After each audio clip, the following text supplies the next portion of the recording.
नमस्कार, म Gopal Acharya 4225 Tax and Service LLC San Francisco क्यालिफोर्नियाबाट बोल्दैछु।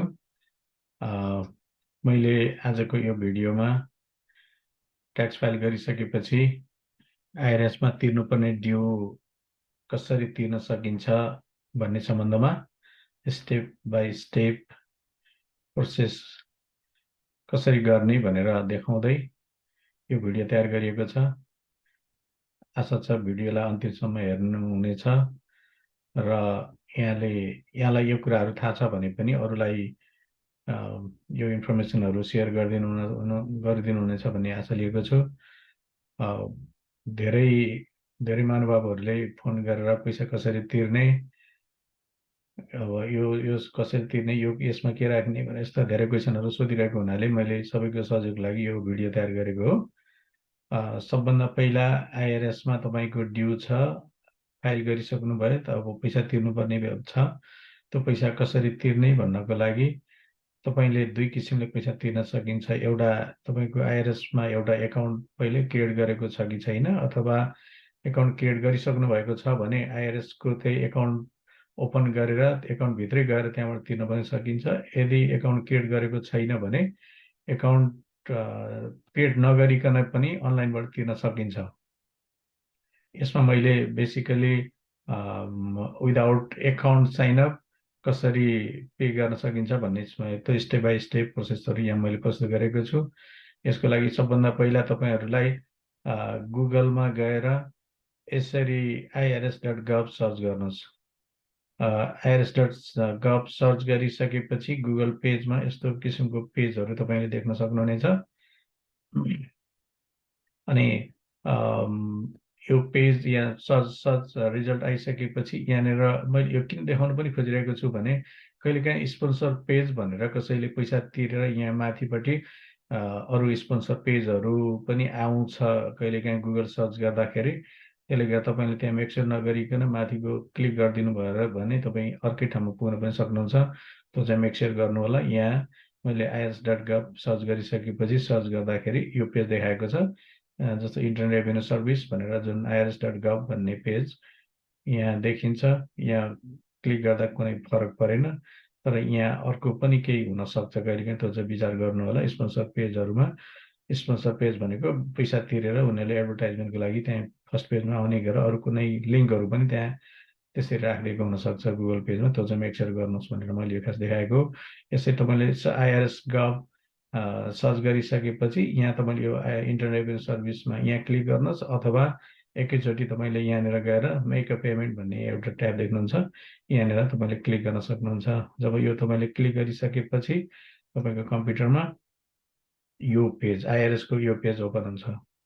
IRS को यो मेन होम पेज हो। यसमा तपाईले धेरै इन्फर्मेसनहरु यहाँबाट प्राप्त गर्न सक्नुहुन्छ। यदि तपाईसँग IRS को एकाउन्ट छ अथवा केही कुराहरु हेर्नु पर्यो भने तपाई बेसिकली जानुपर्ने भनेको IRS को वेबसाइट को यो पेज हो। जस्तो अब यसमा sign in to your account भन्ने एउटा ट्याब छ। यसमा तपाईले आफ्नो एकाउन्टहरु बनाउनु पर्यो अथवा बनाइसकेका छ भने पनि यहाँबाट जान सक्नुहुन्छ। नयाँ एकाउन्ट क्रिएट गर्नु पर्यो भने पनि तपाई sign in to your account भन्ने यहाँ गरेपछि स्टेप बाइ स्टेप यसले भन्दै जान्छ, त्यो अनुसारले गर्दै जान सकिन्छ। अर्को गेट योर रिफन्ड स्टेटस भनेर तपाईले ट्याक्स फाइल गरिसक्नु भयो, तपाईको रिफन्ड आउँदै छ अथवा के भइरहेको छ अथवा कति टाइम लाग्छ भन्ने तपाई आफ्नो रिफन्डको स्टेटस चेक गर्नुपर्ने छ भने पनि तपाई IRS को वेबसाइटमा गएर यहाँ गइसकेपछि यो गेट योर रिफन्ड स्टेटस भन्ने ट्याबमा यहाँ क्लिक गर्नुभयो भने त्यसपछि उले त्यहाँ इन्फर्मेसनहरु माग्छ। इन्फर्मेसन राखिसकेपछि तपाईलाई आफ्नो स्टेटस रिफन्ड स्टेटसहरु यसले देखाइदिन्छ। तर यो पेजमा हामी पैसा IRS को पैसा कसरी तिर्ने भनेर त्यो प्रोसेस हेर्दै छौं। त्यसले गर्दा यहाँ जस्तो मेक अ पेमेन्ट भन्ने एउटा ट्याब छ, यसमा क्लिक गर्नुपर्ने हुन्छ। यहाँ क्लिक गरिसकेपछि तपाईको लागि अब यो पेज ओपन हुन्छ। मेक अ पेमेन्ट पेज त्यो ट्याब क्लिक गरिसकेपछि तपाईको लागि यो पेज ओपन हुन्छ। यो पेजमा यहाँ तपाईसँग अलरेडी एकाउन्ट छ भने अघि मैले भने जस्तो तपाईसँग अलरेडी एकाउन्ट छ भने गो टु योर एकाउन्ट भनेर तपाईले यहाँबाट गएर लगइन गर्न पनि सक्नुहुन्छ। यदि यो छैन भने तपाईले अहिले एकाउन्ट नखोलिकनै पनि तपाईले पे गर्न सकिन्छ। यहाँनिर पैसा IRS मा पे गर्नको लागि दुईवटा अप्सन हुन्छ, एउटा pay from your bank account, अर्को pay by debit card, credit card अथवा डिजिटल वालेटहरू यस्तो उसबाट पनि पैसा तिर्न सकिन्छ। तर तपाईको जानकारीको लागि यसबाट डेबिट कार्ड, क्रेडिट कार्डहरू युज गरेर तपाईले पैसा तिर्नु भयो भने यो थर्ड पार्टी पेमेन्ट हुन्छ। त्यसले गर्दा थर्ड पार्टी पेमेन्ट भएपछि of course they can charge for some service charge to pay some money to the IRS. यहाँनिर तर मेरो suggestion pay from your bank account यो अप्सन सजिलो र तपाईलाई एक्स्ट्रा चार्ज पनि हुँदैन यसबाट। त्यो भएर pay now with your direct pay यो अप्सन क्लिक गरेर तपाईँ यहाँबाट जान सक्नुहुन्छ। जब तपाईले यो क्लिक गर्नुहुन्छ त्यसपछि तपाईको कम्प्युटरमा यो पेज आउँछ, direct pay with your bank account. त्यसपछि यो पेजमा गइसकेपछि तपाईले आफ्नो पैसा कति छ के छ हेर्नै पर्यो भने पनि तपाई लुक अप योर पेमेन्ट भन्ने यहाँबाट पनि हेर्न सकिन्छ।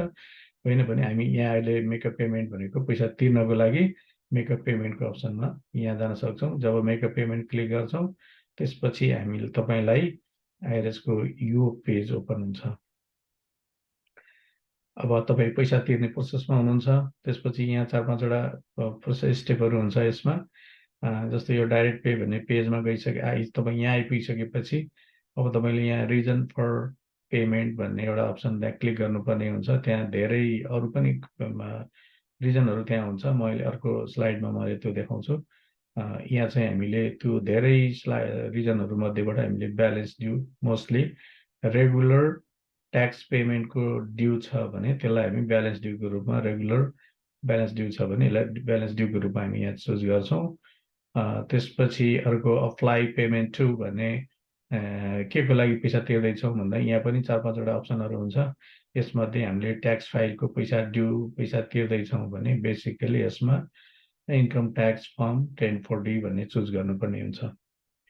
त्यसपछि कुन वर्षको हामीले पैसा तिर्दैछौँ त्यो चुज गर्नुपर्ने हुन्छ। तपाईको ड्यू 21 को तिर्दै हुनुहुन्छ कि अथवा 22 को तिर्दै हुनुहुन्छ कि अथवा 20 को तिर्दै हुनुहुन्छ कि त्यो जुन वर्षको तिर्ने हो तपाईले त्यो वर्ष यहाँ चुज गर्नुपर्ने हुन्छ। त्यसपछि यहाँ तपाईले जब कन्टिन्यू गर्नुहुन्छ त्यसपछि अर्को जस्तो म यहाँ के रिजन हुन्छ भन्ने म एउटा सर त्यो देखाइदिन्छु। जस्तो रिजन फर पेमेन्टमा यस्तो पेमेन्ट प्लान अथवा इन्स्टलमेन्ट एग्रिमेन्टहरू, ब्यालेन्स ड्यू, एक्सटेन्सन, एस्टिमेटेड ट्याक्सहरू तिर्नु पर्यो। अब यस्ता विभिन्न किसिमका अप्सनहरू तपाईले केबाट तिर्दै हुनुहुन्छ त्यो अप्सन हामीले यहाँ चुज गर्न सक्नुहुन्छ।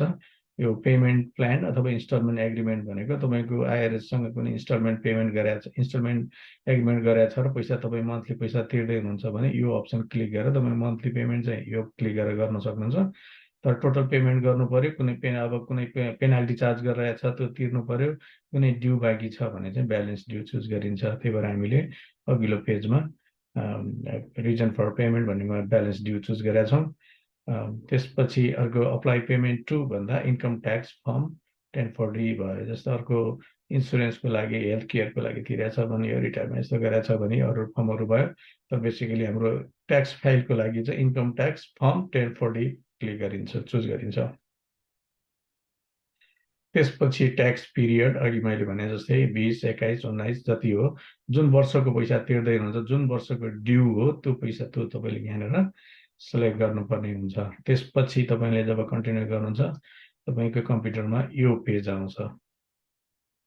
यो पेजमा अलिकति एउटा ट्रिकी कुरा के हुन्छ भने यो पेजले भेरिफाई आइडेन्टिटी भनेर तपाई सम्बन्धित मान्छे हो कि होइन भनेर उसले भेरिफाई गर्न खोज्छ IRS ले पैसा लिनको लागि पनि।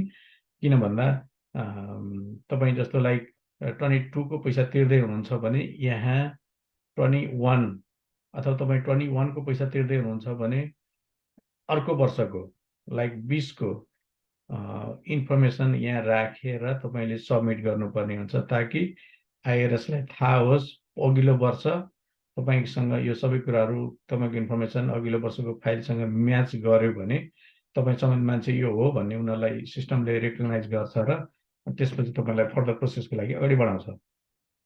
यदि तपाईले यहाँ दिएको इन्फर्मेसनहरू कुनै इन्फर्मेसन एउटा पनि कुनै इन्फर्मेसन म्याच भएन भने तपाईको इन्फर्मेसन भेरिफाइड भएन भनेर उसले यही रोकेर त्यसपछि तपाईँलाई हामी पिन पठाउँछौँ अथवा तपाईँलाई यस्तो लेटर पठाउँछौँ अथवा तपाईँले यसरी अनलाइनबाट चेक पठा अथवा यस्तो भाउचरहरू पठा यस्तो केही भनेर मेसेज पपअप हुन्छ त्यहाँनिर।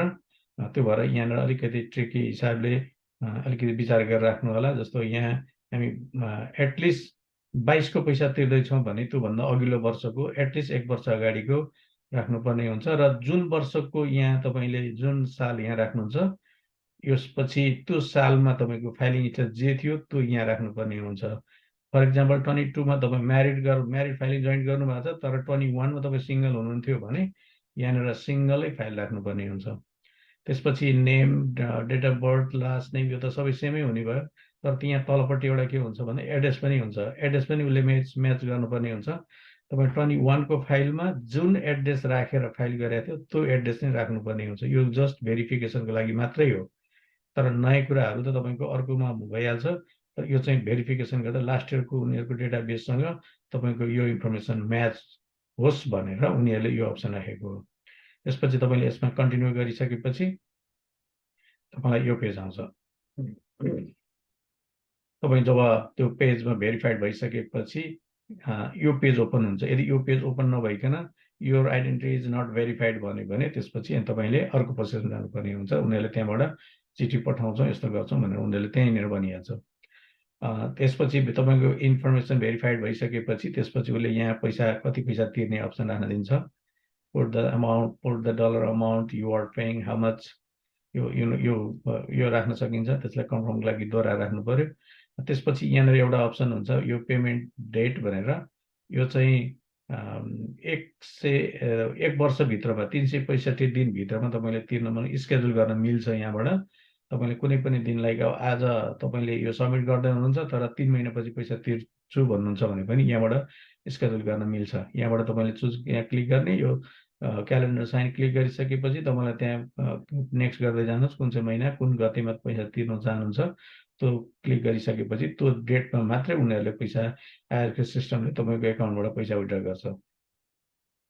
त्यसपछि यहाँ एकाउन्ट नम्बर राउटिङ नम्बर त्यसपछि यहाँ एकाउन्ट नम्बर राख्नुपर्ने हुन्छ। जस्तो अब तपाईँलाई एकाउन्ट नम्बर राउटिङ नम्बर थाहा छैन भने तपाईँले आफ्नो चेक पनि चेक गर्न सक्नुहुन्छ। चेकमा अगाडिपट्टि राउटिङ नम्बर पछाडिपट्टिको एकाउन्ट नम्बर हुन्छ।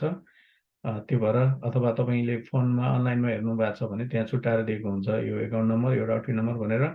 तपाईँले यहाँनिर राउटिङ नम्बर राख्नुहोस् त्यसपछि तल एकाउन्ट नम्बर राख्नुहोस् bank account number checking account अथवा सेभिङ एकाउन्ट के हो त्यो मार्क गर्नुहोस्। त्यसपछि यहाँनिर गएर तपाईँले यो पैसा पे गरिसकेपछि तपाईँलाई एउटा कन्फर्मेसनको लागि यहाँनिर आफ्नो एउटा इमेल एड्रेस राख्नुहोस् र इमेल कन्फर्मको लागि दोहोऱ्याएर गर्नुहोस्। त्यसपछि फेरि यसलाई कन्टिन्यू गरिसकेपछि तपाईँलाई अब एकचोटि यसलाई रिभ्यू एन्ड साइन भनेर एकचोटि यो पेज दिन्छ। यसमा कुनै कुराहरू मिस्टेक छ कि भनेर एकचोटि सर हेर्नुहोस् माथिबाट। जस्तो के को लागि ब्यालेन्स ड्यू भयो 1040 भयो 2021 22 जति हो त्यो पैसा यति पैसा तिर्ने भन्ने हो कुन डेटमा तिर्ने कुन ब्याङ्क एकाउन्ट कुन ब्याङ्क हो कुन ब्याङ्क एकाउन्ट नम्बर यो गर्ने। त्यसपछि यहाँनिर गएर इमेल एड्रेस तपाईँको त्यो भयो। त्यसपछि यहाँनिर अब इलेक्ट्रोनिक सिग्नेचर भनेर यहाँनिर चाहिँ के गर्नुपर्छ भन्दा तपाईँको first name last name and SSN social number यहाँ राख्नुपर्ने हुन्छ। त्यो राखेपछि तपाईँ त्यो राखेर सबमिट गरेपछि तपाईँको इलेक्ट्रोनिक सिग्नेचरको लागि भेरिफाइड हुन्छ। त्यो भएर यहाँ सबै कुरा राखिसकेर यहाँ सबै कुरा इन्फर्म सही छ भने तपाईँले यहाँबाट सबमिट गर्न सक्नुहुन्छ। त्यो सबमिट गरिसकेपछि तपाईँको अघि राखेको इमेलमा यो एउटा कन्फर्मेसन पेज तपाईँलाई इमेल आउँछ। अथवा यो कम्प्युटरमा हुनुहुन्छ भने तपाईँले यो पेज हेर्न सक्नुहुन्छ। अनि यो पेजलाई तपाईँले सेभ गरेर राख्न सक्नुहुन्छ। यो पेज सेभ गरेर राख्नुभयो भने भोलि जस्ट इन केस केही गरी IRSले तँलाई यो पैसा ड्यू छ यस्तो छ तैँले तिर्नुपर्ने छ भनेर कुनै दिन चिठी पठायो भने यसमा के हुन्छ भन्दा यो डेटको यो यति बजेर यति मिनटमा यति पैसा तिरेको यो कन्फर्मेसन नम्बर यति हो यो ब्याङ्कबाट यो एकाउन्ट नम्बरबाट यसरी तिरेको भन्ने सबै कुराहरू यहाँ हुन्छ। त्यो सबै कुराहरू उनीहरूलाई दिएपछि उनीहरू तपाईँको ड्यू बाँकी रहेछ भने पनि उनीहरूले त्यसमा सेटलमेन्ट गरिदिन सक्छ। यति गरिसकेपछि तपाईँको अलमोस्ट त्यो पेज तपाईँको पैसा तिरिन्छ र तपाईँ ढुक्क बस्न सक्नुहुन्छ। यदि तपाईँले त्यो तिर्ने पैसा ड्यू डेट भन्दा पछाडि तिर्नुभयो अथवा पछाडि गयो भने तपाईँलाई उनीहरूले ड्यु डेट भन्दा पछाडिको दिन तपाईँले पैसा तिरेको दिनसम्मको चाहिँ उनीहरूले त्यसमा पेनाल्टी गरिसकेपछि त्यो जति पैसा हुन्छ त्यसमा टोटल जोडेर त्यसमा इन्ट्रेस्ट चार्ज गरेर उनीहरूले तपाईँलाई लेटर पठाउँछ अनि तपाईँले फेरि त्यसलाई तिर्नुपर्ने हुन्छ। त्यो तिर्ने प्रोसेस भनेको यसरी नै सुरुदेखि नै अगाडि जसरी हामीले सुरु गरेका थियौँ त्यसरी नै गरेर तपाईँले पैसा तिर्न सक्नुहुन्छ। एनी टाइम हरेक वर्ष यस्तो किसिमले आइआरएस कुनै रेगुलर ड्युहरू विदाउट एकाउन्ट छ भने यसरी तिर्न सकिन्छ। एकाउन्ट छैन भने चाहिँ तिर्न सकिन्छ। एकाउन्ट छ भने तपाईँले आफ्नो एकाउन्ट साइन अप गर्नुहोस् अथवा नभए पनि एकाउन्ट साइन अप गर्नुहोस्। एकाउन्टभित्र गइसकेपछि तपाईँलाई त्यहाँ तिर्ने मेक अ पेमेन्ट भन्ने अप्सन हुन्छ। त्यसमा इन्स्टलमेन्ट गर्ने अप्सनहरू हुन्छ। इन्स्टलमेन्ट गरिरहेछ भने त्यसलाई चेन्ज गर्ने, अब कुनै घटाउने बढाउने, इन्स्टलमेन्ट चेन्ज गर्ने सबै कुराहरू तपाईँलाई धेरै एक्सेस हुन्छ त्यो एकाउन्टभित्र। एकाउन्ट त्यही भएर मेरो रिकमेन्डेसन यदि एकाउन्ट छैन भने पनि एकचोटि एकाउन्ट बनाएर बस्नुभयो भने त्यहाँबाट तपाईँले धेरै फाइदा लिन सक्नुहुन्छ। पैसा तिर्ने कुरा त इजी पनि भइहाल्छ। तपाईँलाई कुनै डाउट हुँदैन अन्तबाट पैसा तिरिन्छ कि अन्त पैसा कतै जान्छ कि भन्ने पनि कुनै डाउट हुँदैन। यसरी तपाईँ सेक्योर हिसाबले आइआरएसलाई आफ्नो तिर्नुपर्ने रेगुलर पैसा तिर्न सक्नुहुन्छ।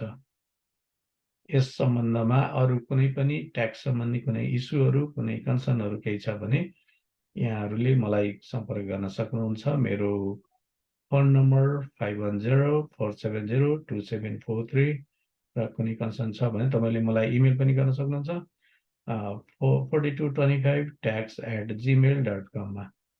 त्यसपछि मैले आफूले समयले भ्याएसम्म तपाईँलाई कन्ट्याक्ट गर्छु। तपाईँको इस्यु के हो त्यो छलफल गरेर त्यसलाई के गर्न सकिन्छ त्यो बारेमा छलफल गर्ने, त्यसको प्रोसेस अगाडि बढाउने गर्न सकिन्छ। यस्तै टाइपको कुनै पनि विषय कुनै पनि कुराहरू कुनै कन्सर्न कुनै क्वेसनहरू छ भने एनी टाइम यहाँहरूले क्वेसन गर्न सक्नुहुन्छ। म सक्दो यहाँहरूलाई अफकोर्स सहयोग गरिहाल्छु। हस्, थ्याङ्क यू।